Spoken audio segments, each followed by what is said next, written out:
Alright, this is the guidebook on how to build new habits. This is foundational for changing your life. Like wherever you are right now, if you want your life to be better, if you want your fitness to be better, your relationships, your bank account, your happiness, your well being, whatever you want, by changing your habits and getting better ones, I promise you, you can make every single thing in your life 10, not even 10 times better, 37 times better. And you're gonna understand exactly what I mean as we get into this guidebook. But I'm not gonna make the intro too long because this is gonna be a long video in and of itself. So we're just gonna go ahead and get started on how to build new habits. And we'll make another video on how to get rid of bad habits, but because this is gonna be long in itself. But we're gonna go ahead and get started. All right. Now, before I even tell you anything, I want to show you some proof. These are my old habits. This is who I used to be. Like, I was always smoking. I was always staying up so late. Like, my sleep was horrible. It was, like, so bad to the point where if I wanted to go to bed at a decent time, like 9 or 10, I had to pull an all-nighter and stay up the day after just so when that 10 p.m. time came along, I could actually go to sleep. I was always eating horribly. I was even high in this picture. You can see in my eyes. My room was never clean. So that's what my life used to be like with my old habits. This is my life now. I filled up notebooks by hand. I filled up notebooks by hand because I made it a habit to write. I run and walk a total of 100 miles every single month. I changed up my eating habits. I read a lot more. These are my new habits. On top of that, I wake up early as hey, I mean, what time is it right now? It's 5:08 a.m. And here I am creating content. My new habits, right? On top of that, oh, this is gonna play. But that's just him saying I'll help them do. But I've also helped other people build better habits and just be aware of what they're doing. So I've changed my habits, I've changed my life, I've helped others, and now I'm here to help you, all right? Now, who's this type of training for? If you have this nagging feeling that you should be doing something more purposeful, but you're stuck in the cycle of wasting time, this is for you. If you want to consistently work on your goals, dreams, and fitness, this is for you. If you want to live a more productive life and look back on yourself to see how much you've grown with pride, this is for you. If you feel behind in life and want to start making real progress in your life, this is for you. And if you're just interested in learning more about habits and what you can do to change yours, this is for you. And if you're interested in going deeper into habits, there are two books I suggest you read in this order: The Power Habits by Charles Duhigg. This is like the introduction, and then Atomic Habits by James Clear, which dives very deep into it. And any other book on habits, you ain't really got to read. Just read those two books, and I promise you, you'll know everything you need to know. All right. Now, who is in this type of training for? If you're looking for a quick fix that will magically change your life without any work on your end, it's not for you. If you're content with living an average lifestyle and don't aspire for more, not for you. If you're only here to consume information without taking at least one idea and using it to make changes in your life, click out the video. And if you prefer to stay in your comfort zone and avoid doing anything slightly challenging, again, this is not for you. All right? Now, before we even get into habits, there's one there's one principal rule you've got to understand. And with this understanding, as you move forward, you'll know why it's so important to get good habits in your life. And that's the 1% rule. Now, the 1% rule means if you can get better by 1% every day for a year, by the end of the year, you'll be 37 times better than before. But if you get 1% worse every day for a year, you'll decline to 0. So you'll literally be worse than when you started. Just by 1%. I didn't say 5, 10, 15, 20, 30, 50, a very small percent can change, can make your life either get 37 times better or worse than when it was. And you might be thinking, well, how can I make my life 1% better? By getting habits that make your life 1% better. And we're going to dive deeper into how. But I just want you to imagine, what will your life be like if you got better or worse by 1% every day for a year? How would you feel your finances, your health, your relationships, your fitness was 37 times better than what it is now? Like, literally imagine that. Where you are right now, where your health is, where your finances, relationships are, 37 times better. Can you imagine that? That literally can happen by just getting better habits that improve your life by 1%. That's literally what happened to me. I had these habits. It's lagging. But yeah, I had these habits. Want to know how I got to this person? By sweeping my carpet. That's where it started. Because my room was always messy. And I said, the 1% change I can do to my room is just keep my carpet swept. And that's it. And I didn't have like a carpet that filled the whole room. It was like it was like a rug, basically. But that helped me get to this point. 1%. Now, I want you to imagine how you feel of your situation, where it is right now, your finances, your relationships, your fitness, your health. How do you feel if you got worse than where you were right now? Worse. Because that's happening. You may be thinking, but why can't things just stay the same? Why do you have to get better or worse? Can I just be where I am and that's it? You can't, because reality is always changing. Nothing ever stays the same. Alright, so your reality, we have got to understand this. Your reality, where you are right now in life, is just an outcome of your behaviors, or you say your habits, and mindset over a long amount of time.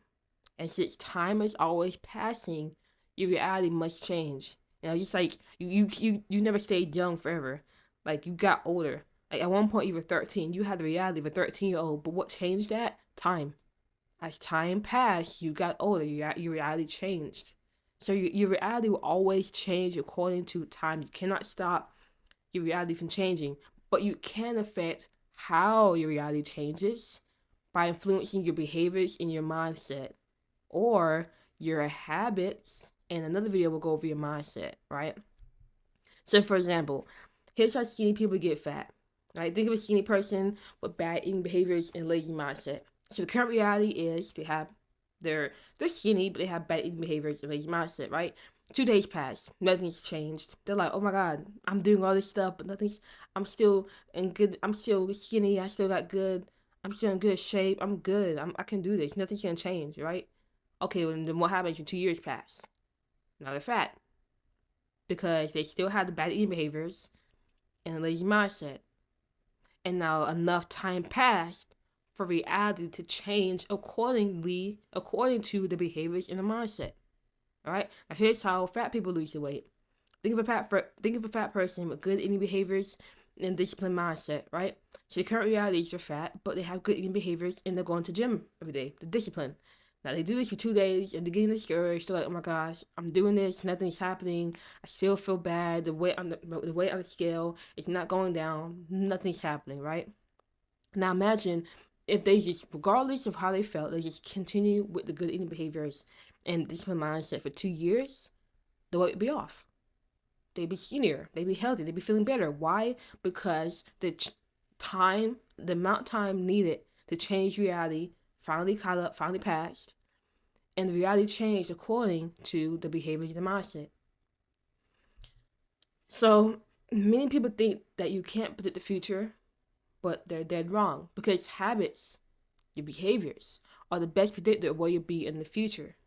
Because where you are in life right now is literally just a lagging measure of your habits. Your weight is a lagging measure of eating habits. Your knowledge is a lagging measure of your learning habits. Your clutter is a lagging measure of your cleaning habits. You get what you repeat. That's just an excerpt from James Clear.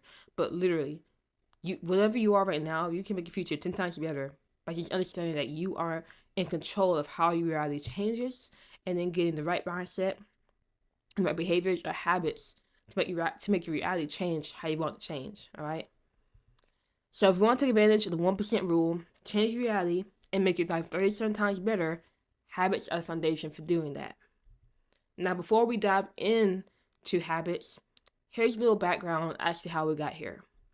So, my name is Faith, and back in 2020, during the COVID lockdown, I was suffering one of the worst burnouts of my life, okay? It was horrible. I was taking multiple classes online, working full-time at Walmart, and spending an insane amount of hours filming and editing videos to go a skateboarding TikTok page.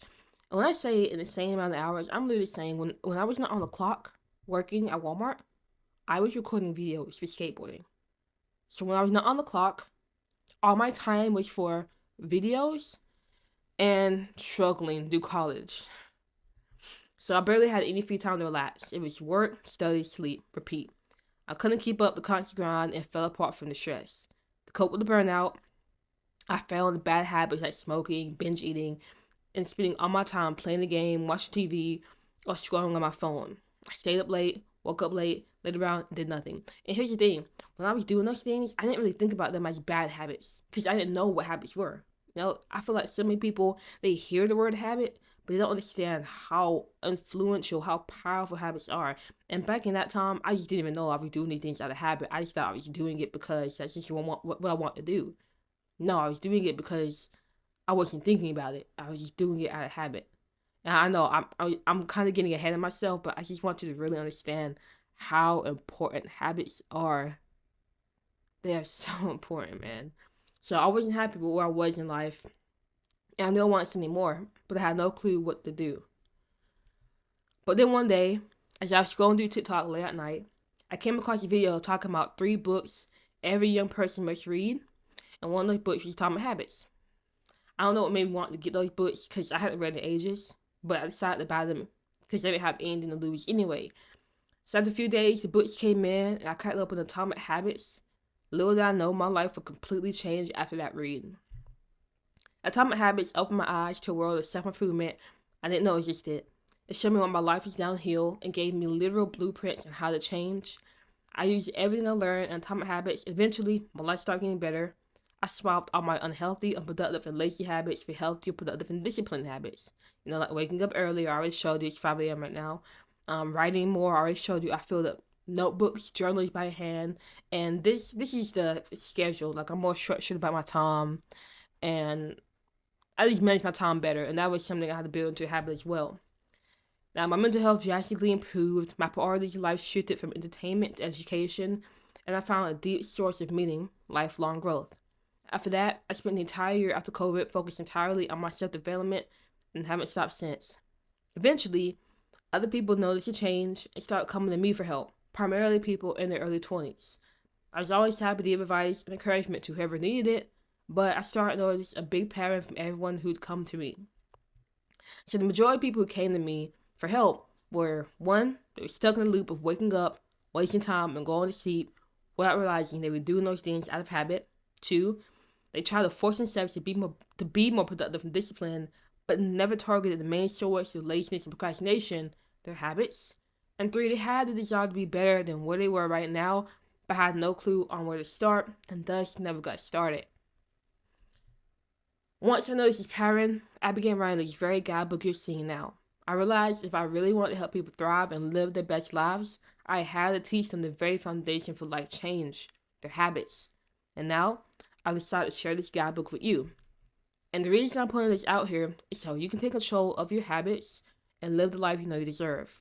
So it doesn't matter what your goals are, whether you want to run a business, read more books, learn a language, meet new friends, whatever it is you desire, by getting better habits, you can achieve whatever you want. You might be thinking, run a business? How can habits help me run a business? You can build a habit of working on your business. Just like what I'm doing right now. Me making that guidebook, me in front of this camera, me creating this content is a habit. I get up every single morning, come in this room, and work for 3 hours on my business because I built that into a habit. I broke the habit of being on my phone, of sleeping in late, of watching TV, and swapped those for habits of deep work, of being more productive, of reading more about business so I can learn what I need to learn, and then do the things that push me forward in life. So whatever it is you want to do, no matter how abstract it is, you can turn it into a habit and see progress in it. All right. So if you're ready to take control of your habits and thus take control of your reality, then please turn off any and all distractions. Get off TikTok, get off Instagram, go somewhere quiet and give this video your full attention. Take notes, rewatch this video as many times as you need, because it's not gonna get clicked like that from each one video. You're gonna get one good piece of information and then you have to go back because you're gonna get a lot of information in here, a lot of good information, right? So you're gonna want to rewatch this video to really let everything sink into you, right?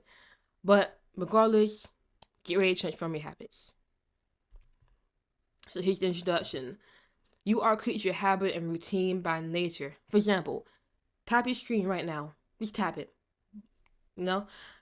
If you did this, tell me, did you think about what finger to use to tap the screen? Or did you just do it automatically? Chances are you didn't think about it. You just tap the screen, right? When you did your morning routine, did you think about what steps to follow first? Or did you just follow the steps automatically, right? Did you think, all right, it's time for me to get up. Should I grab the face wash and then put the face wash on my fingers and then put water on? Or did you think about that? Or did you just get up and wash your face? You feel me? When walking, do you think about each step you take, how to move your foot, or how to keep it balanced, or do you just walk? These are all habits. You live more out of habit than you're aware of, and for good reason too. It's because the brain uses about 20% of your body's energy. It's a costly organ to run, and overworking it has its cost. An overworked brain leads to brain fog, trouble focusing, lack of motivation, apathy, exhaustion, burnout, and so much more. Like, and people who do like mental work, as far as instead of physical work, people who do mental work, they literally feel more drained rather than doing something physical, right? Why? Because the brain uses up so much energy. So, use too much energy was detrimental to our ancestors, because it was time to get brain fog and feel mentally dead. It's when a saber-toothed tiger sneaks up behind you. So what did the brain do? The brain evolved to conserve energy. This gave our ancestors a much higher chance of survival. Because if our ancestors got too exhausted, they wouldn't have enough energy to protect themselves from dangerous animals, deal with challenging situations in the environment, fight off rivals, hunt, or search for food. So how does the brain conserve energy? By making us lazy and more efficient. We naturally prefer to take the easy road, procrastinate on things to take effort, and rely on habits to guide our daily decisions in life. So, to the brain, it thinks the less brain power we use, the better. So, like, if you're struggling with laziness, then now you understand why. Like, it's not your fault. It's just laziness is wired into you. So, like, don't beat yourself up if you are like more lazy than you want to be. It's just your brain's trying to protect you because you think it's not being lazy will protect you. You know. Now, think about how difficult. Well, first of all, before I get into that, if I didn't make this very clear, habits are things you do without thinking. All right? So I just wanted to get that very clear. Every single thing you do, like how you're breathing, are you thinking about breathing? No, you're doing it out of habit, right? Are you thinking about how you're blinking? No, you're doing it out of habit. Are you thinking how I can understand the words you're saying? No, you're doing it out of habit. When you pick up your phone, you don't think about it. You pick it up and get on social media, you're doing it out of habit. So I just want to make it very clear that the things you do without thinking, that is what the habit is. So think about how difficult it is to figure out what to eat. You cut out chicken, but you had that last night. You aren't in the mood for french fries. A sandwich doesn't sound too good either. You're tired of pizza, maybe tacos, or without habits, doing anything would be like figuring out what to eat. It would be exhausting. Daily activities like driving, walking, even getting out of bed, everything you do without thought will require every ounce of it. So imagine how exhausting that would be. Like, you would be dead tired, brain dead, in the first hour of you waking up. Because without habits, you wake up in the morning, you would think, what hand should I pull out of the covers to pull the covers off of me? Should I pull the covers off of me from left to right or from right to left? Should I push the covers down? Or should I just pull a little bit off and then slide the foot off? What foot should I slide out of the bed? What foot should I put on the floor? Like that is what your life would be without habits. You have to think about every single thing you're doing. And that would be so exhausting. So habits help you get things done without using too much energy, because habits allow you to do things without thinking. It helps you lead a productive life and frees your brain power for other important challenges. For example, driving is something you don't think about. You just do it out of habit. This frees up your mental space to think about other things, like those chores you gotta get around to. But imagine having to relearn how to drive a car every time you got in it. That'd take too much energy and it wouldn't be efficient. Thankfully, we have habits to save the day. Now, for a 95% human behavior, what you think, say, and how you act, all falls down their habit. And even if you pick the conservative 50%, you're still in habit mode half the time. So basic things like which hand you brush your teeth with, or advanced things like whether you're clean or messy, all fall down to your habits. Which is crazy because the fact of whether your room is messy or clean It's all determined by your habits. It means like things like your bank account, whether you have money in there or you don't, falls down to your habits. Your health, whether you feel healthy or sick, all falls down to your habits. Whether you feel happy or depressed, all falls down to your habits. This is why habits is so freaking important in the foundation for making reality better or worse. And unfortunately, so many people don't know about habits. They don't understand how important they are. And that's why I'm making this video, because I want you to have the understanding, because this is the slight edge. This is going to put you above everybody else. Once you understand how to build the habits you want in your life, and in the next video, we're going to talk about how to break the habits you don't want in your life. Now, just as there are two sides to the coin, there are two sides to habits, which I've kind of been alluding to. Habits can be really good, or habits can be really bad. So you can unconsciously develop habits that slowly break you down, and this is what most people do, right? So for example, the degree of your health comes down to your habits, like your eating, exercising, and sleeping habits. If you subconsciously build the habit of eating junk food, not working out, and staying up into the wee hours of the night, your habits are costing you your health in the long run, right? Because if you're just eating junk food, not working out, staying up late every single day without thinking about it, think about reality. As more time passes, you're gonna start feeling that. Now, even if you realize your habits negative impact and you try to change it, which most people do, they'll be like, "Oh my God, I'm eating too bad. I'm not working out. I'm not doing anything." They'll have that thought and say, "Wait, I gotta change that." So even when people realize what they're doing is wrong and try to change, when they try to do new habits, like they try to stop eating bad, and they try to go to the gym, and they try to get in bed at a good time, these new habits you're trying to do, it's gonna require a lot of energy to maintain. And since the brain wants to conserve energy, you're eventually gonna run out of willpower and fall back into old patterns. So a lot of people have this problem where they realize they want to do better, and they try to do better for like 2-3 days straight. Some people may get to a week, but because they haven't built those new things into habits and don't understand how to build those things into habits, they fall back into old patterns. And they just can't understand why I can't break this loop. Why can't I break this loop? It's because you're fighting with habits. Now, starting new habits is difficult because after a week, we forget about doing them and unknowingly fall back into old habits. The new habit gets boring or inconvenient. We go way too hard and burn ourselves out. But if you thought starting a new habit was hard, try breaking one. You can try to beat a habit, but you'll always lose. Habit is all around you. It defines you, which means you're already up against a losing battle if you develop the wrong habits. So if you have the habit of being on your phone all the time, if you have the habit of sleeping in late, the habit of eating junk food, the habit of watching TV all day, you are up against a losing battle, because breaking habits is incredibly hard to do when you don't know how to do it. So if making new habits and breaking old habits is so difficult, are we stuck with them forever? Of course not, right? Making and breaking habits is only difficult when you don't know how to do it, right?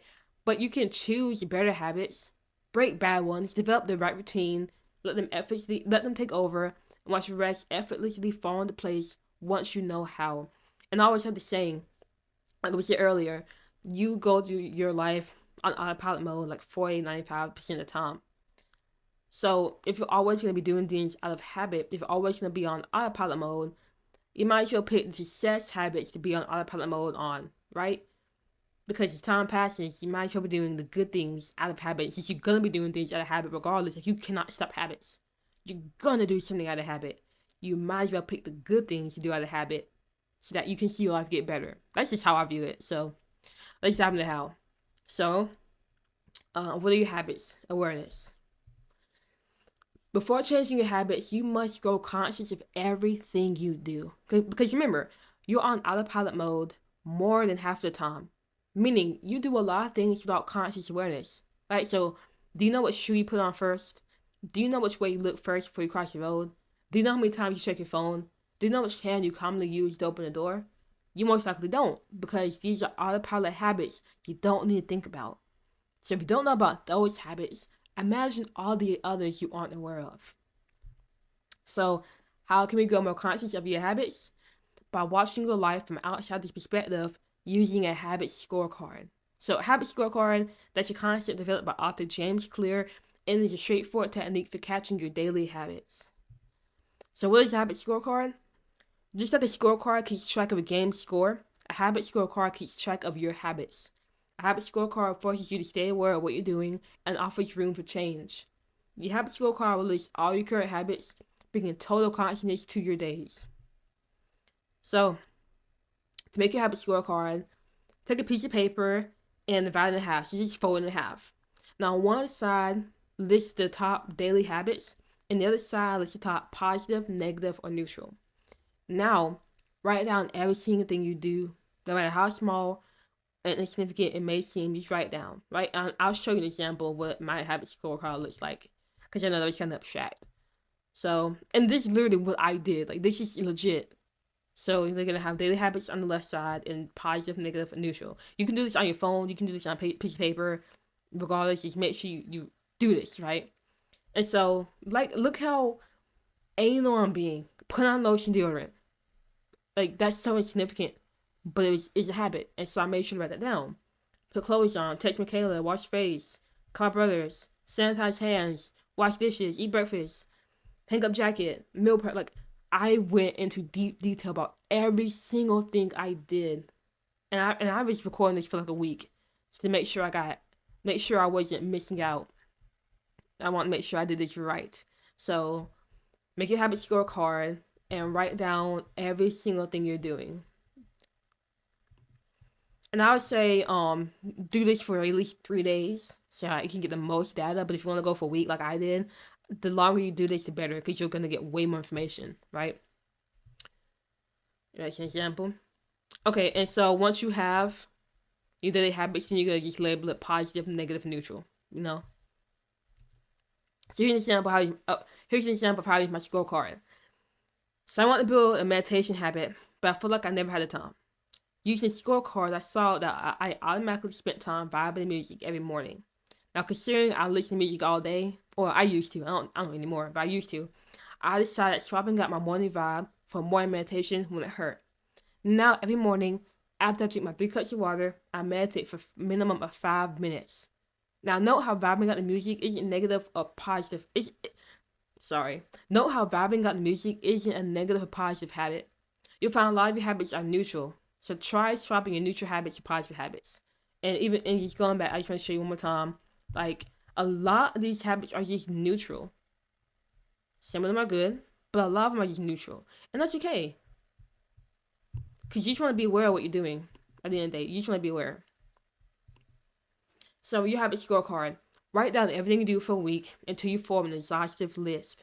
Look through your scorecard at the week's end and label your habits positively, negatively, and neutrally. And then as we get into how to build habits, we're gonna get back to this habit scorecard. But first, you need to be aware of the habits you're doing. And this is going to take time. This is not some easy exercise because you have to be aware of what you're doing.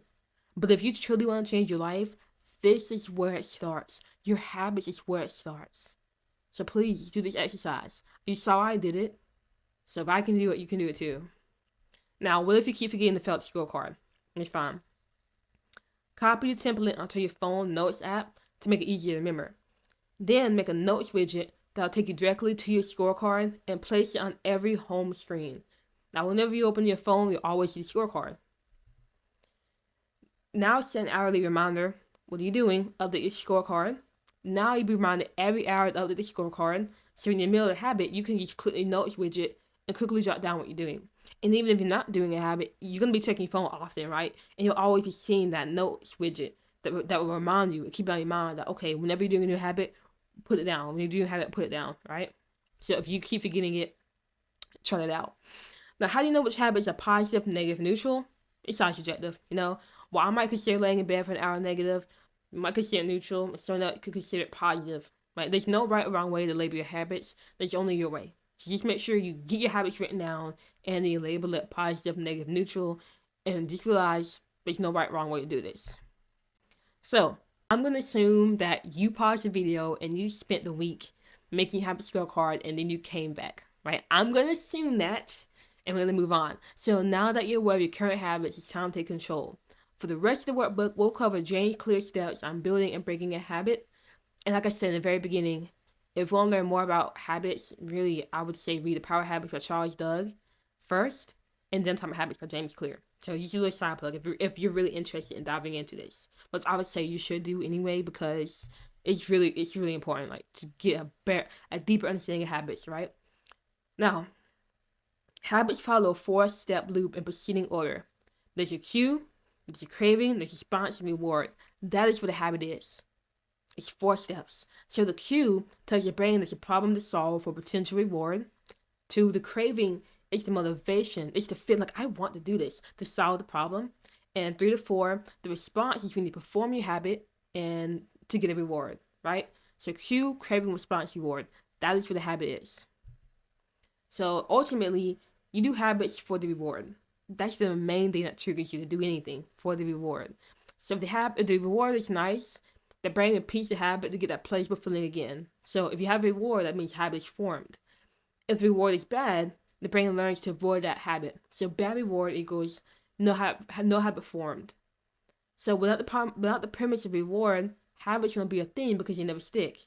So why do you care so much for reward? In short, your brain just wants to feel good. Whatever makes it feel good is worth repeating.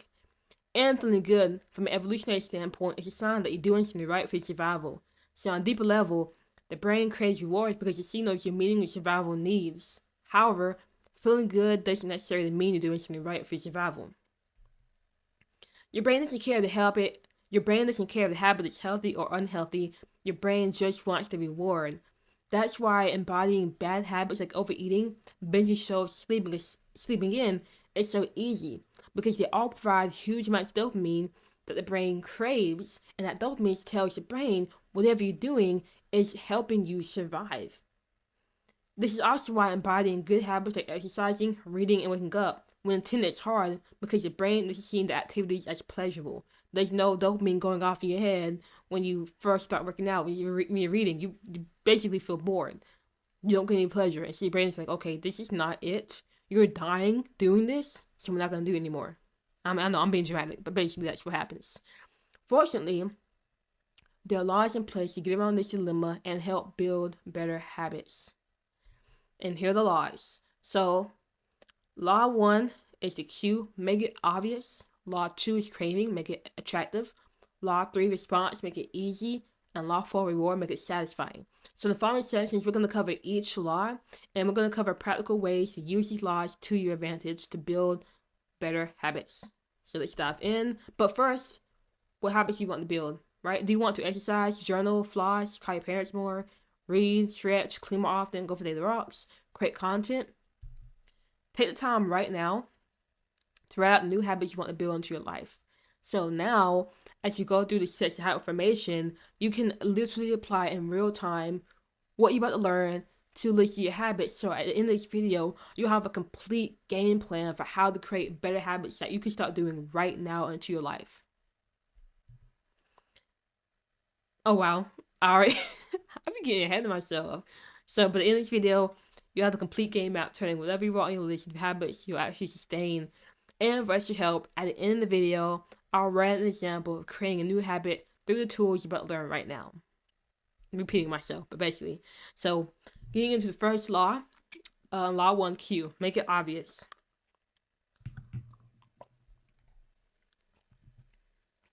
So, when you want to build better habits, you often make ambitious plans, right? Let's say, I want to drink more water. I will read 30 minutes a day. I will work out 3 times a week. But do you get around to doing it? Or do you wonder why you never started? Making plans is good. Plans tell you what you need to do, but they don't correlate with action alone. Making plans is only part of the equation. It's good to plan for what you want to do, but you also have to plan for when you'll do it. Because setting vague plans, like I will go for 1 run a week, allows you to rationalize your sections throughout the day until you realize you never did what you planned. So, for example, if you said, I'm going to go for a run once a week, now you're thinking, should I go for a run? You can say, well, it's 1 p.m. I can go later. I have the whole week to do it. It's too late now. I'll do it tomorrow. And it'll never get done. Like, it'll never run. And this is something I struggle with. This is the biggest struggle I had. Like, I always wanted to work out more. I always wanted to read more. And I always tell myself, I'm going to read 2 chapters this week. I'm going to work out 3 times this week. But every single time, when I thought about it, oh, should I read? Should I work out? I always said, oh, I'll get to it later. I'll get to tomorrow. I have all the time in the world, and that might be something you're dealing with too. Like you want to do something, but you have the case of tomorrow, it's the case of later, it's the case of I'll get around to it at some point, and then nothing really happens. You never do it, and this is really big for me when it came to reading. Like I always said I was gonna do it, but then night came, and it was just too late to even want to do it. I had no motivation, my energy was down, so it never got done. So it's not enough to say I will drink more water, I'll read 30 minutes a day, I'll work out 3 times a week. That's not enough. You've got to be more specific and figure out when you'll do it, right? So when will you drink more water? When will you read 30 minutes a day? When will you work out 3 times a week? Once you know when you do a habit, you're more likely to do it when it's time. And implementation intentions and habit stacking are two strategies you can use to define when. Also, caution, you might hear some background because it's about the time for my parents start waking up and go off to work. So if you hear any noise, I'm sorry, but they got to get ready up. They got to get up. So implementation intentions. This is one strategy that you can use to know when you're going to do a habit. So lack of clarity is the killer of new habits because it's not always obvious when to take action. Implementation intentions are your game plan for making the unobvious known. So implementation intentions can be used in 2 ways. 1, they can tell you when to take action on your goal, and 2, they can help you overcome obstacles that could hold you back. So implementation intentions work on an if-then basis, right? So if a certain event happens, then you perform behavior. So for example, let's say your goal is to call your family more. You could say, if open Netflix, then I'll call a family member to catch up before I start the episode. You might be saying, what? This won't work.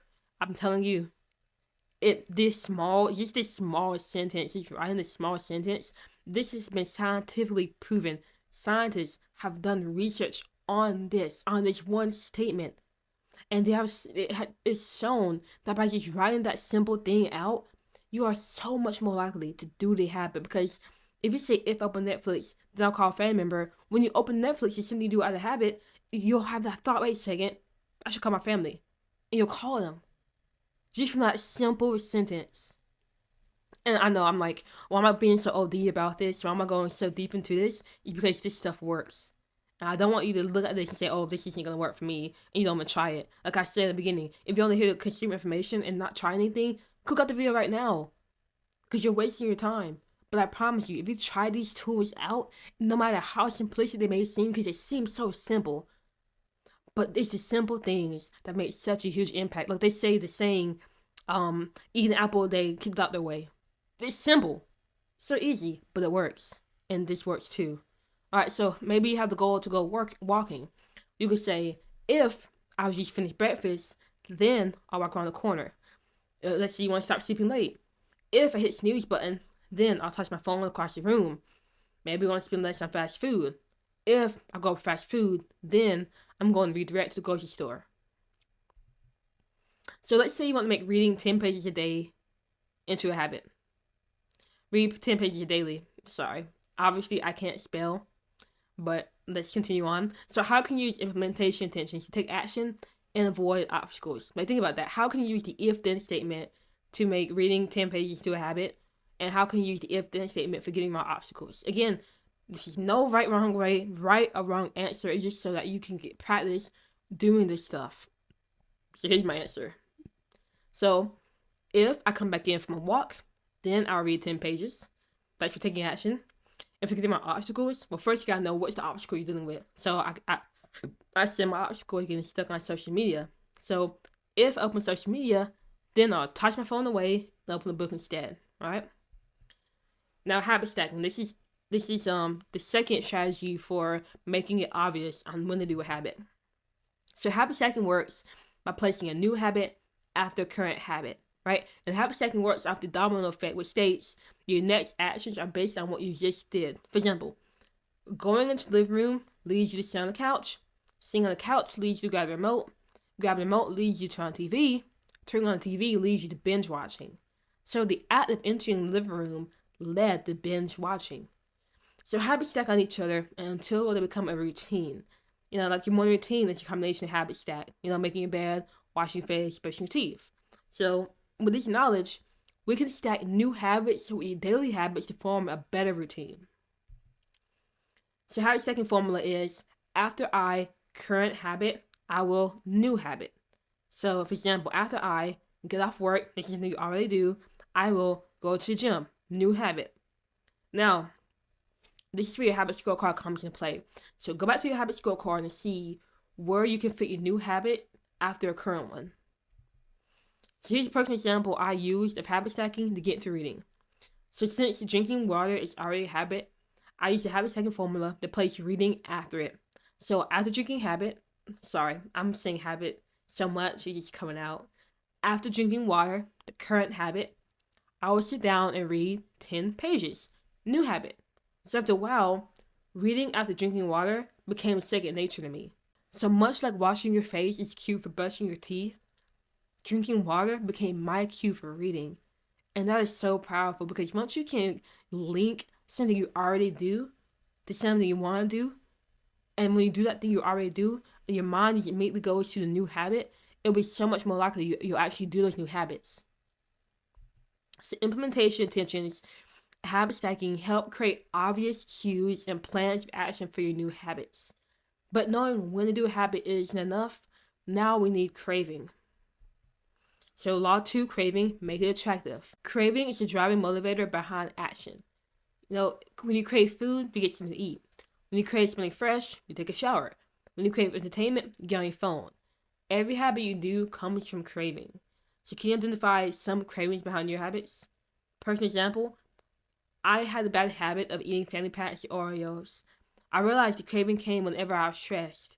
So when craving Oreos now, I recognize it's stress and I go for common walk instead. So the craving wasn't really for Oreo cookies. The craving was for a way to relieve my stress. And so once I felt that craving to eat Oreo cookies, I was like, oh wait, that's just me wanting to get rid of stress. I can go for a walk, right? So cravings really affect the actions you take. So how can you build craving behind your new habit? And when I say how can you build craving, I'm meaning like, how can you build this, I want to do this. Like, I feel like doing this. That's basically what craving is, just feeling like it. Or it's like being motivated to do it. Well, temptation bundling and mindset are two strategies you can use for building craving. So temptation bundling pairs the habits you're trying to build with something you love to do, right? So just working out, that's a habit you want to build but never feel like doing. And just indulging, let's say just indulging in music, that's something you love to do and you do it all the time. With temptation bundling, you do them both, right? You work out and listen to music at the same time. So behaviors are more attractive if you can do them at the same time as one of your favorite things. So the formula for temptation bundling is habit you want to do but never feel like it, plus activity you love and crave to do. Now temptation bundling works because 1, you get to do something you love and crave, and 2, it takes away any guilt or shame you may feel for not being productive or making better use of your time because you're pairing what you love to do with a productive habit. But temptation bundling will only work if you're pairing your new habit with something you absolutely love and crave. For instance, let's say you want to work out and you're going to pair working out with listening to podcasts. However, you listen to podcasts all day to the point where it's routine and it's not really special. And that is not going to cut it from temptation bundling. The formula you're essentially following is habit you want to do but never feel like it, plus something you routinely do that is not that special.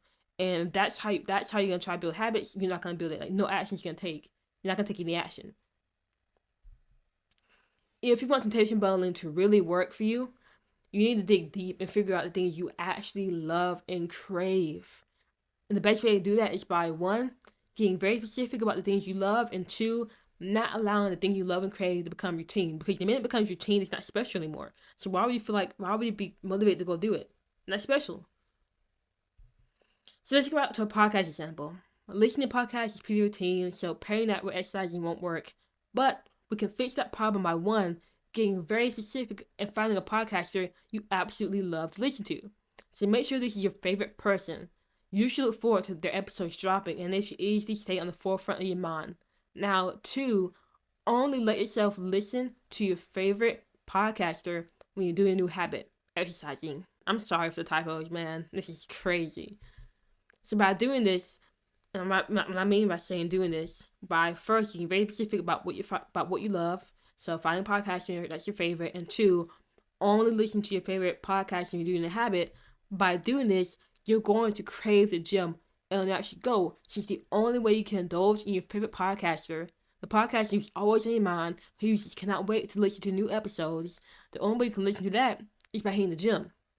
Right? Now, the only downside to temptation building is that you no longer have the option to just indulge in some of your favorite things. Before temptation building, you could always listen to your favorite podcaster, but with temptation building, you can only listen to it when you're doing a new habit. And for some people, this is a trade-off not worth taking. However, if you're serious about creating better habits in your life, this is a habit building tool I highly recommend. I highly recommend this. I've used the temptation building tool to help me get up in the morning and work for 3 hours straight on the things that matter to me. Because I figured out I love listening to soundtracks like Animal Crossing and Pokemon, the Lo-Fi soundtracks. And instead of letting myself just listen to it as often as I want to, because that's really what I want to do, I told myself I could only listen to that stuff when I'm doing work. And that's what's helped me work for 3 hours every single day for years. Because I crave listening to a soundtrack, but I can only listen to it when I'm working. Now, you can also think of temptation building as an insurance policy on things you love. Too often, when we find something we like, we overindulge in it until it's no longer special and becomes just an everyday thing. For example, think about when you find a treat you enjoy. Too often, once you find that treat, you go crazy and eat it back to back to back until one day, it's just another thing you're eating. It's not special anymore. Then you find something else and start the process over. In temptation building, you find something you love, and instead of running it to the ground, you use it in a constructive way that helps you build better habits and keeps that special thing special, since you can't do it often. So from temptation building to work, 1, write a list of things you absolutely love and crave to do. I literally have a list like that. Like, I have a list of the things I love to do. 2, write a list of habits you want to build, which you should have already done in the beginning. And 3, use the temptation building formula to pair those 2 lists together. So for example, temptation building. Clean your dishes plus eating your favorite piece of dessert. After you clean your dishes, you can eat your favorite piece of dessert, right? So clean your dishes, this is a habit you want to do, but you feel like it. Eating your favorite piece of dessert, this is an activity you love and crave to do. Now, after you clean dishes, you can eat your favorite piece of dessert. And so what this means is you can no longer just eat that favorite piece of dessert whenever you want. You can only have it after you clean your dishes. And with that understanding, now it's like, okay, let me clean these dishes real quick because I want to eat this. That is when you have that craving. That is when you feel like washing dishes because you know what's on the other side. Eating your favorite dessert. Here's another one. Work out on the elliptical. This is a habit you want to do but don't feel like it. Plus, watch your favorite TV show. You love to do it. So now, you're going to be working out a lot more because you want to watch your favorite TV show. Another one is meal prep. Again, a habit you want to do but don't feel like it. Plus, listen to your favorite songs. You love that. So now, you're going to be meal prepping. You're going to crave meal prepping because you're going to be able to listen to your favorite songs. And here's some personal examples of how I temptation bundle. Go for walks, plus read physical books.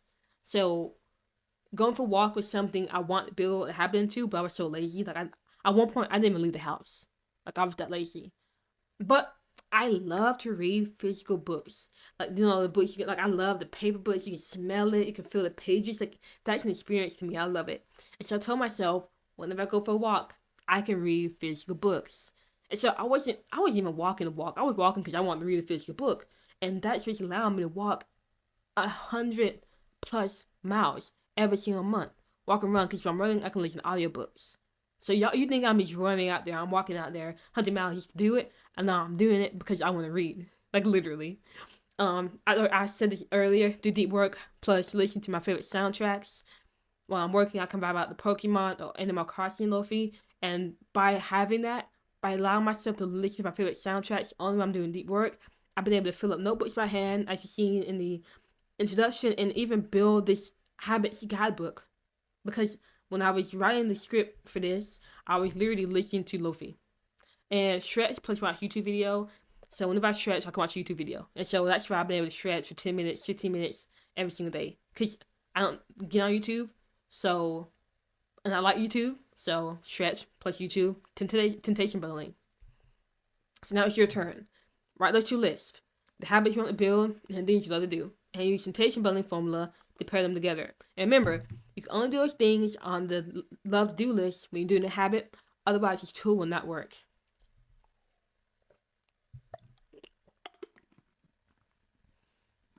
All right, mindset.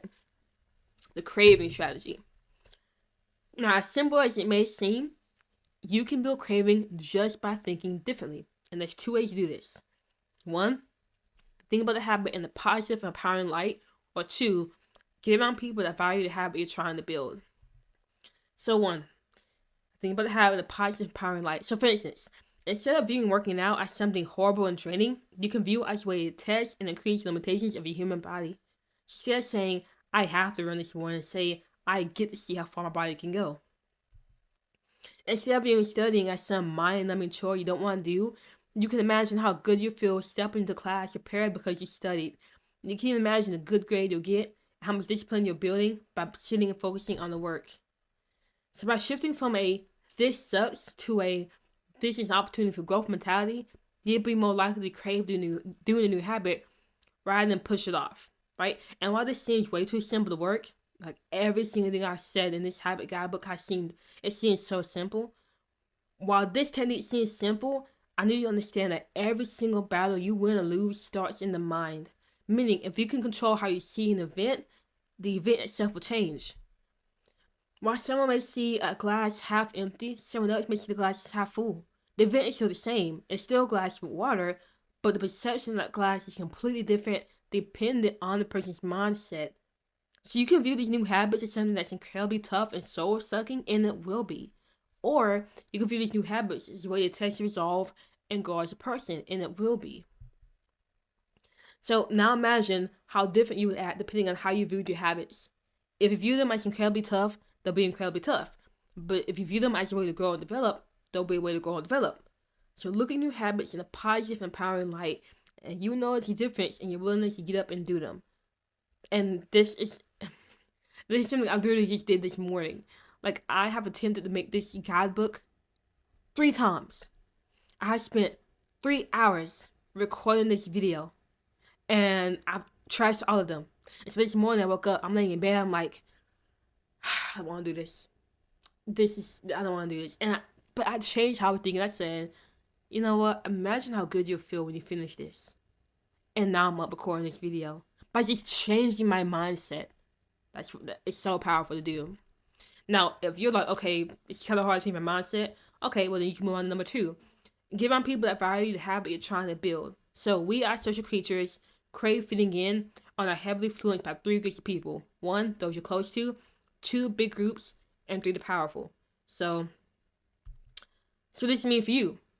If you want to build a craving for new habits, just align yourself with people who view those habits as a norm. For example, let's say you want to build a habit of deep work. So we can look at the people you're close to, like peers, friends, family. Find people you're close to, and you surround yourself with those who actively do deep work. So you want to imitate them and do deep work to fit in. For example, I had a friend in college who focused and she did deep work.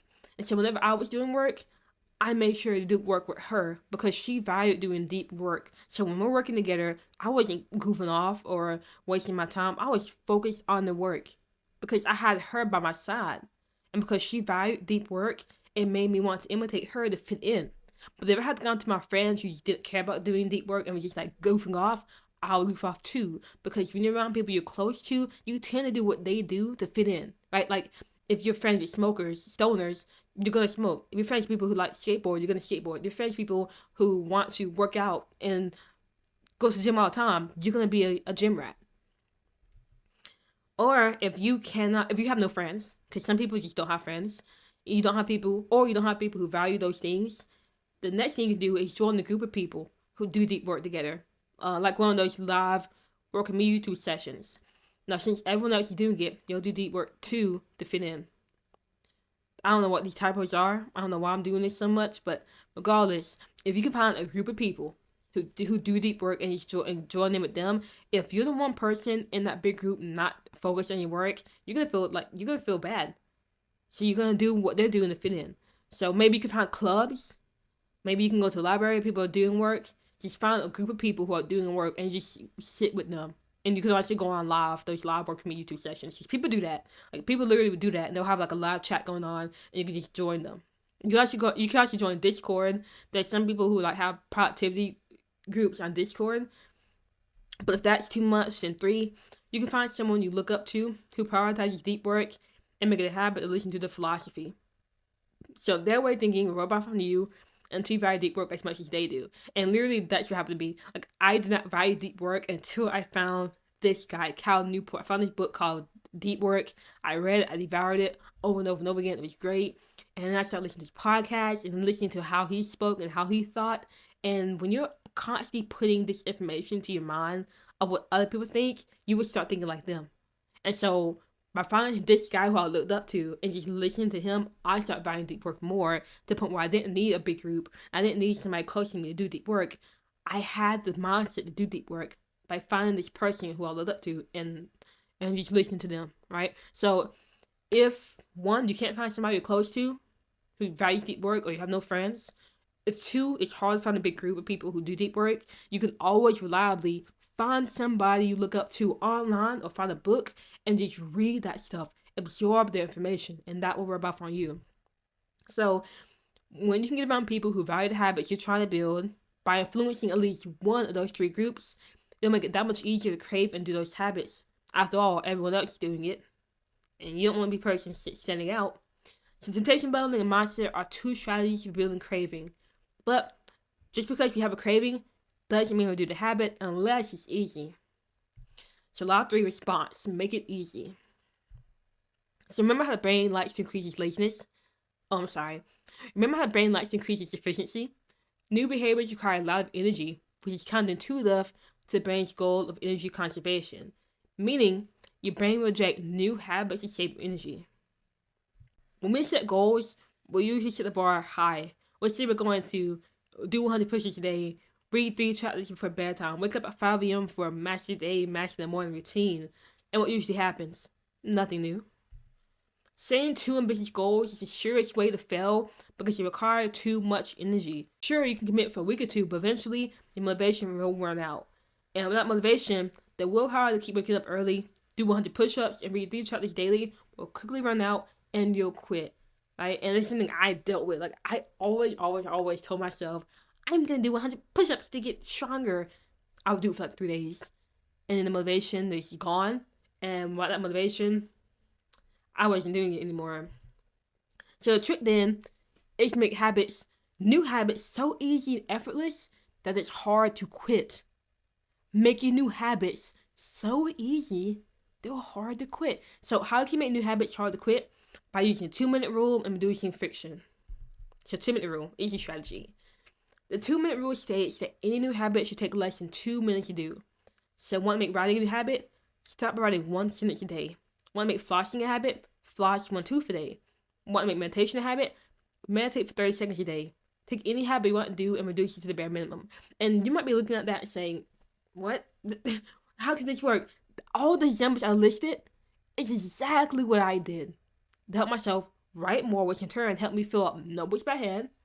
I flossed, because I didn't floss at one point. I just wasn't flossing. I know a lot of people don't floss, but I want to floss. So I literally flossed 1 tooth, and now I floss twice every single day. I wanted to meditate. I did 30 seconds, and now I meditate 10 minutes a day. But I can, if I want to knock out an hour of meditation, I can. I'll start from making it so easy for me to do that thing. So you might be thinking, but doing the bare minimum won't get me anywhere. You're not wrong. Doing 2 push-ups a day won't get you in shape. Flossing 1 tooth won't prevent cavities, and you won't finish a book reading 1 paragraph. However, the point of the exercise is not to see results. The point of making habits so easy and effortless is that it helps you practice showing up for them, right? You just want to show up for these habits. You don't want to show up and show out at the best. You just want to show up. But what's so important about getting practice showing up? Most people believe habits take somewhere between 21 days to 254 days to form, depending on the complexity. And I mean, that's a fine way to think about forming habits, but from my experience, I've learned it isn't necessarily days that form habits, it's frequency, how often you do it. Because just because you do something once a day, that won't magically turn into a habit. You can go work out every day for a month and still not make exercise into a habit. You can read for 1 year straight and still not make reading into a habit. You can stop procrastinating for 21 days and still not make working on command into a habit. It's not days, weeks, months, years that matter. It's how many times you repeat the action. So to build a habit you want, you have to practice it. Your brain needs a lot of reps to change its structure to automatically perform behavior, thus forming a habit. This is why daily action isn't conducive to forming new habits. Sure, you're proving you can be disciplined, but your brain needs reps, not days. And the best way to get those reps is by showing up and doing something small. Because, like I said, when you're building habits, you're literally changing your brain. And that takes time. That takes time. But the only way to really change your brain to do that habit without thinking is by just doing that habit over and over and over and over and over and over again until your brain finally wakes up and catches on. It's like, oh wait, there's something I need to really think about. I need to make this into something I do automatically because they keep doing it, so obviously this is important. And then you keep doing it over and over and over again. Then it'll shift from you doing it, now you're doing it without thinking. And that's the same thing with driving. Like you drove enough times that eventually your brain was like, oh wait, there's something that's really important. I need to go ahead and get this deep inside of me. And then you went from driving and having to do it and thinking about it to driving without thinking about it, driving out of habit. Now besides, getting your reps in is much easier when you aren't pushing yourself to do much. So imagine that you're waking up at 5 a.m., doing push-ups and reading your challenge day with the goal to do it enough times that you'll change the structure of your brain that now you can do it out of habit. Well, if you have that high bar, you're gonna lose motivation. You're gonna lose energy. You're not gonna have willpower. You're gonna burn out, and so you're not gonna be able to do enough reps to change the structure of your brain to form that habit, right? So it's much easier to get that brain to change by just taking it easy. By just waking up 30 minutes earlier, by just doing 2 push-ups, by just reading 1 page. Because eventually that will just become a habit. You can sustain that. You cannot sustain doing these high-level things. Not yet. But does this mean you can never do more than the bare minimum? Of course not. Once showing up becomes a habit, you can ramp up the intensity. For example, if you start a new habit of working out by doing 2 push-ups frequently, and notice habit is sticking, you can now increase the number of push-ups you're doing, or even add another type of workout to your routine. By following this method, you don't stop doing 100 push-ups a day. You start by doing 2. But as 2 becomes more automatic, you go up to 10, then 20, then 35, then 40, until you're doing 100. And the best part is, you won't burn out because you have built up to it rather than naively jumping in. So review the new habits you want. Are they too ambitious? Use your 2-minute rule to lower difficulty to match showing up.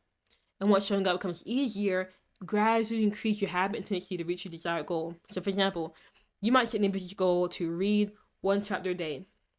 The 2-minute rule would say read 1 page a day. And then you can increase intensity once this becomes more automatic. You can increase intensity, say read 5 pages a day. Then you can read 10 pages a day. And then you can eventually build up to reading 1 chapter a day. Now reducing friction. Reducing friction is another way to make habits easier. Friction is any obstacle that makes habits hard to do. For example, if you want to read more, but you didn't have any books, the obstacle making reading harder would be a lack of books. Because how can you read more when you have no books, right? So if it's hard to do a habit, that means there's friction that needs to be eliminated. For example, I'm not going to read these examples because this video is getting already too long, but you should pause the video and look at it. So reducing friction makes starting habits as easy as possible. With some thought, you can figure out what friction keeps you from forming new habits and the various ways to reduce it. And here's some more reducing friction ideas. For example, want to journal more? Lay an open journaling book on your desk with a pencil and prompt ready. So all you gotta do is walk into your room. You see that the journal is open. There's a prompt. There's a pencil. You can just go ahead and get started. Want to eat healthier? Chop up fruits and vegetables. Pack them in containers for easy access, and leave them at the front of the refrigerator. This is what I did. Like back when I wanted to eat more apples, every Sunday I would get a bag of apples and just chop them all up, put them in a container, and just put it in the very front of the refrigerator. So whenever I opened up the refrigerator, I didn't have to like go to the back to grab the apples. I didn't have to do anything. It was just literally right there. So I just open it up, get an apple, eat it, and just move on. It's that simple. Want to drink more water? Keep a water bottle within reach. So reduce your friction. What new habits do you want to build? Does it be hard to do the habit? If so, what would make the habit easier to do? Forming a habit comes down to mastering your art, showing up and getting in your reps. Once showing up becomes natural, you can gradually do more without the risk of burning out. By using 2-minute rule and reducing friction, you can master showing up and progress with your habits. But you aren't going to show up for nothing. You need an incentive. Law 4, reward. Make it satisfying. Remember that pleasurable high your brain craves? That feeling is a reward. Habits all come down to getting that feeling or reward. Getting a rewarding feeling from bad habits is easy. Eating junk food, smoking, and drinking feels good at the moment and triggers repeat response from the brain. Like you know how it feels. The second you bite into a burger, you feel good. Like that's a reward. You feel good immediately. But habits like exercising, reading, and cleaning don't feel good or rewarding in the moment, and thus doesn't trigger a repeat response in your brain. Like you can eat a hamburger and just immediately, this is good. But you get on a treadmill, you're not gonna get on a treadmill and start running and say, oh yeah, this feels good, because it doesn't. And things that don't feel good don't get repeated. But if you want to make a new habit stick and continuously do them, they need to feel immediately good. But how can you feel immediately good from habits that don't feel good in the moment? Instant gratification and habit streaks are 2 feel-good strategies you can use. So instant gratification. With understanding that bad habits are repeated because they immediately make you feel good, you can use instant gratification in your favor and intentionally add immediate rewards to your new habits. And by the way, if you don't know what instant gratification means, it literally just means instantly feeling good. That's it, right? So whenever you do a new habit, reward yourself immediately to encourage repeat behaviors. Now the reward doesn't have to be big. It can simply be throwing your hands up and screaming woohoo. All that matters is that you have a satisfying end. Because once you have a satisfying end, you'll be more likely to repeat that new habit. So reward examples. After you work out, you can enjoy a relaxing shower with your favorite body wash afterward. After you stay for a certain amount of time, you can enjoy a nice music break before getting back to it. Once you wash your dishes, you can keep back and watch TV. Now, note how simple these rewards are. They don't have to be big or grand gestures. They just have to be something you look forward to that plays directly after the habit you want to do. Now, if you want to do a big reward, you can definitely do that. But just understand, it doesn't have to be big. It has to be grand. It just has to be something you look forward to, right? And here's some personal sandwich rewards I use. After I do 3 hours deep work, I can have breakfast. When I go for a walk, I can read a physical book. When I stretch, I can watch a video on YouTube. And notice how these literally are... They're taken from temptation bundling, right? So craving and reward, craving and reward, they kind of intersect in a way. So now it's your turn. Write a reward list full of things you enjoy doing, which you already did. Now, whenever you perform a habit, immediately reward yourself with an item off that list. You can also use the formula, when I do new a habit, I can enjoy reward. So for instance, when I finish reading, new habit, I can drink my coffee, reward. Now, make sure these rewards that boost and align with your identity. For example, if you finish a hard workout, rewarding yourself with a piece of chocolate cake will not make sense because you're working out because you want to stay in shape, you want to be fit, you want to be healthy, or eating a chocolate cake is not going to help you do that, right? So instead, enjoying your favorite healthy smoothie is the best reward that aligns with your identity of getting in shape. Regardless of whether you pick from a list or you make a quick plan ahead of the reward you'll get, all that matters is you get rewarded immediately or as soon as possible after doing the habit. By ensuring that every new habit you do ends on a good note with a reward, you'll naturally feel encouraged to do it again and again until it becomes a part of you. And habit streaks. Have you ever had a Snapchat streak? If so, you know the importance of showing up daily to make sure the streak doesn't end. The higher the streak gets, the more important it grows, and less likely you'll break it. Now you can apply the same concept. Of Snapchat streaks to your habits, known as habit streaks. And this idea comes from Jerry Seinfeld, by the way. It's called "Don't Break the Chain." Advice: you should go check it out because it's really interesting. So every time you do a habit, track it with a visual measure, right? So, example, you can mark a calendar, use the app Habitica, fill a jar of marbles, use spreadsheets. It doesn't matter how you track, as long as you track your habits. You can even use your notes. You can even use your notes app like me. So I'll show you a page of my writing streak so you can see like how I track. Like that's how I track. Like I just have the reading streak. I have the book I read, and then the streak of how many days I've done it.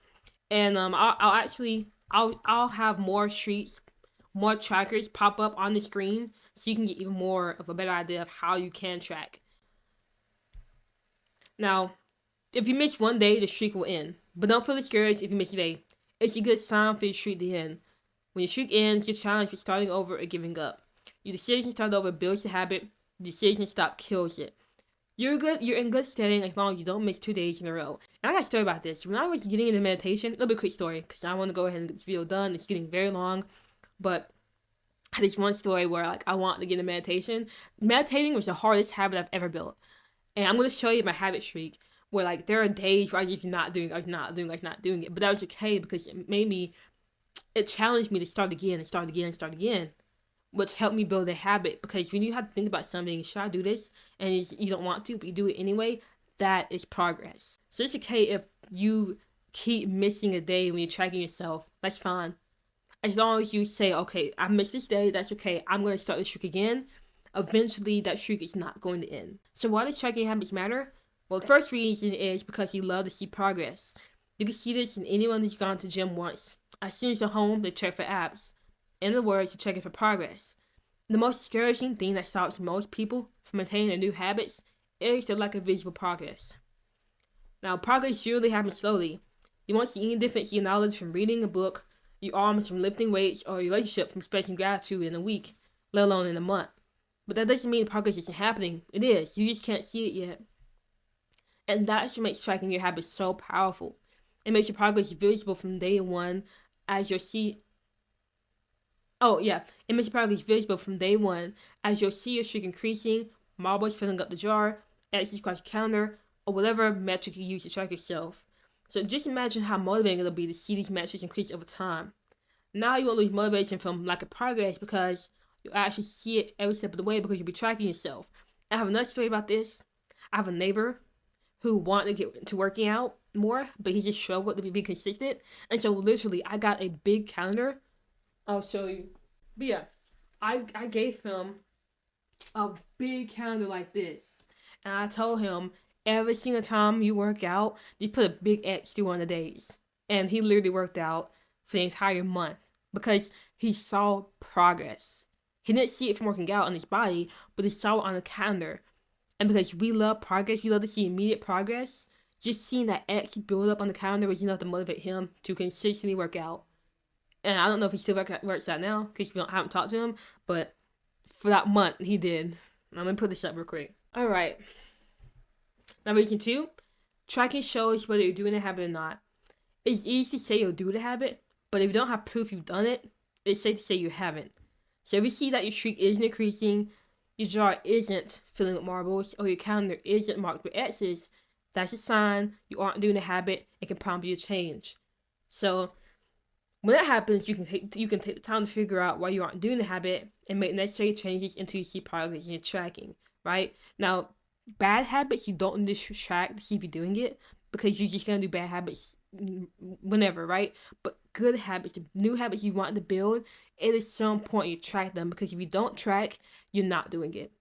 That's why it's so important to track it because it holds you accountable. Really, it holds you accountable. Tracking holds you accountable to do the habit. So if you don't track, you're not doing the habit. Now, if there's anything you should take from this workbook, take keeping a habit streak because streaks have allowed me to meditate for 556 days straight. Now, these numbers have obviously increased because I made this guidebook a while ago, but it's allowed me to work out for 813 days straight. I'm 1,000 days now. Read for 733 days straight. Write for 798 days straight. And numbers are still rising. Streaks are seriously decide the habits because the biggest thing, the most OP thing about habit streaks is just that accountability factor. And ensure you're doing the habit. It stays in the forefront of your mind because you know if you track your habits, you'll know at some point you're going to have to track whether you did that day or not. And if you didn't do it, you're going to lose your habit streak. And that's not going to feel good. You're going to feel bad. But also, it'll just make sure you do it because you know you got to track it. So, create a habit streak /trackers. There are some examples right up there. If you need more examples for creating habit trackers, look on ChatGPT and ask, how can I track this habit? And they'll give you some prompts, right? Or you can look on Pinterest. Now, how can you build new habits using tools you just learned? First, write down new habits you want to form. For example, you may want to read more, exercise, create more to consume, eat healthier, study more, right? Once you know the habits you want to form, simply take them through the habit loop. So, for example, let's say you want to make it a habit to create more than you consume, and you decide you want to do that through filming content. Well, here's how you can use the habit loop and the tools you learned in this guidebook to build a habit of filming content. So, habit step number 1, you have the tools, the implementation intentions, and habit stacking. And you can decide what tool you want to use. You ain't gotta use all the tools. You decide what tool works best for you, okay? So you decide to use the habit stacking tool to build the queue of filming content. So you grab your habit scorecard and look for a place you can slip the new habit after. By looking through your habit scorecard, you realize you tend to watch TV right after taking a shower in the morning. So you decide to place watching TV or filming videos and write out the sentence, "After I shower, I'll film a video." Now that you know exactly when you're going to film a video, you move on to the next step in the habit loop, which is craving. Alright, so habit step two, craving. You have 2 tools, temptation building and mindset. You decide to use temptation building tool to build a craving for filming content. So you buy an expensive vanilla scented candle and decide whenever you record the video, you're allowed to light the candle up and smell the goodness in the room. Now after you shower, you actually feel like, or you crave, recording a video because you know you get to indulge in the nice vanilla scent from your candle. And you might be like, this is so simple, like this is not gonna work. This is literally what I do. I have a scented candle in my room that has scents that I don't like my to smell unless I'm in my office. So something as simple as that can really trigger craving. Don't sleep on this stuff. So the craving has been put in place, and before I'm going even deeper with the candle, that's something that I love, right? I had to figure out what I love and crave, right? So you have to be very specific about what you love and crave, and that may be very different from what I love and crave. But all that matters is you find the thing that you love and crave, right? So the craving has been put in place, but just because you know when you go into film and consequently you feel like doing it, that's not enough. On to step 3, habit step 3, response. You have 2 tools, 2-minute rule and reducing friction. You decide to use your reducing friction tool to make it easy to film content. So to reduce friction, you set up your camera and a list of ideas so you can walk right in your room after showering and get started without having to prep anything. So right after you shower, boom, go into your room, camera's already set, you have your ideas. All you gotta do is sit down and hit the record button. That is so easy. There's no friction whatsoever. Now it's super easy for you to get started recording. All you have to do is walk into the room, sit down, and press record. But one thing is missing. You need a reward at the end of the filming session. Otherwise, you're not going to feel motivated to do it again. So habit step 4, reward. You have 2 tools, instant gratification and habit streaks. You decide to use habit streaks to reward yourself for filming content. So you hang a slip of paper on the wall that you update every time you record the video. After a few days recording, you'll see the streak is at 10 days. You feel a sense of pride and motivation from seeing them rise. It's inherently rewarding and keeps you coming back again and again. Just update that number and see progress. And this is so powerful because I spent an entire year making YouTube videos and getting literally no views, right? It was just, most people would quit on the 4th video of not getting views. I spent an entire year making videos every single day without getting any views. And why? Because I had a streak of recording videos. So even though I was not seeing progress on my views on YouTube, I was seeing progress regardless because my days, the streak I was making was going up for recording YouTube videos. So tracking is really OP. Now before you know it, you're stepping out of your shower and heading straight into your room. You actually feel like recording because you know you get a chance to enjoy your special candle. And even better, it's easy for you to record because your station is already set up and waiting for you. So you sit down, record, and once you're done, you get the satisfaction of increasing the data on your wall. And just like that, the habit of creating content, filming videos, has been formed. Now, while this process seems way too simple to work, I can promise you, if you give it a try, you'll see the magic in its simplicity. When it comes to any habit you want to build, run it through the habit loop using tools you've learned. It's from this simple process that I built all of these habits. The habit of creating content, the habit of eating healthier, the habit of waking up early, the habit of reading books, the habit of being able to sit in front of the camera for 90 minutes and talk straight.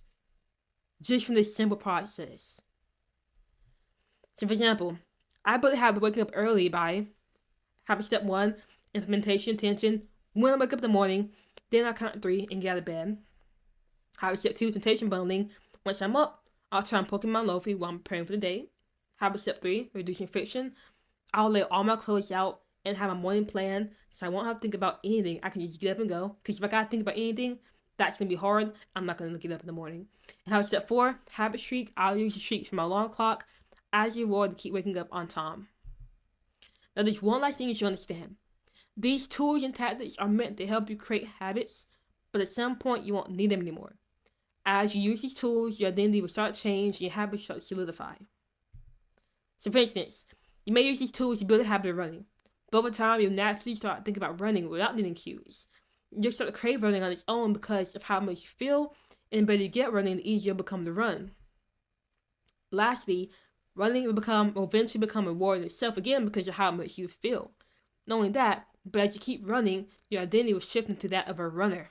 Now you won't have to be as systematic or use these tools to keep running because the habits form and identity has changed. And that's really what happened to me. Like all the habits I mentioned that I've turned to habits, I don't use these tools anymore to do those things.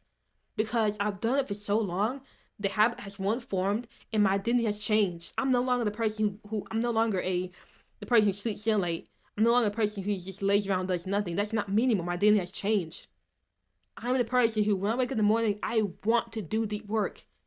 I don't need any tactics to do this stuff anymore. Because it's formed inside of me. The habit is formed, the identity has changed. So when you're using these tools and tactics, understand that at some point the habit will form and your identity will change. And once that happens, you're not gonna have to use these tools anymore. And so now, if you want to build any new habits, you can just run through the same process, right? So now you can repeat the same process with a different habit until you form all your habits you want to form. And once you form all your habits you want to form, you're good. And your life is going to get so much better. Because habits are things you do every single day without thinking. You will always fall back to habits. So if you could take time right now to build in better habits, you will always, every single day, fall back into doing new, better habits. And if you're doing better habits, you're getting better by 1% every day, which honestly, you can be getting better by more than 1%, your life will be so much better. It'll be more than 37 times better with these new habits, alright? So, we're at the end, and now that you have a much better understanding of habits, I have an offer for you. If you're young and ambitious, with tons of goals you need to work on, if you're frustrated with sleeping on your potential and are ready to get ahead in life, if you're striving to become the best you can be, if you're looking to be a community of like-minded people all striving for greatness, and you're serious about quitting your time-wasting habits and finally taking consistent action to reach your goals without burning out or becoming a dead-end workaholic while still having plenty of time to live a full and balanced life, hit the first thing in the description and book a call so we can determine if you're a good fit for the program. Worst case scenario, if we're not a good fit, I'll just point you in the right direction, right? But if you are serious about changing your life, you want to start wasting time and reach your goals, book that call so we can talk and see how I can help you out. Regardless, you now know what you need to know about forming new habits. And if you do book that call, I look forward to speaking to you. I'll see you for the next video.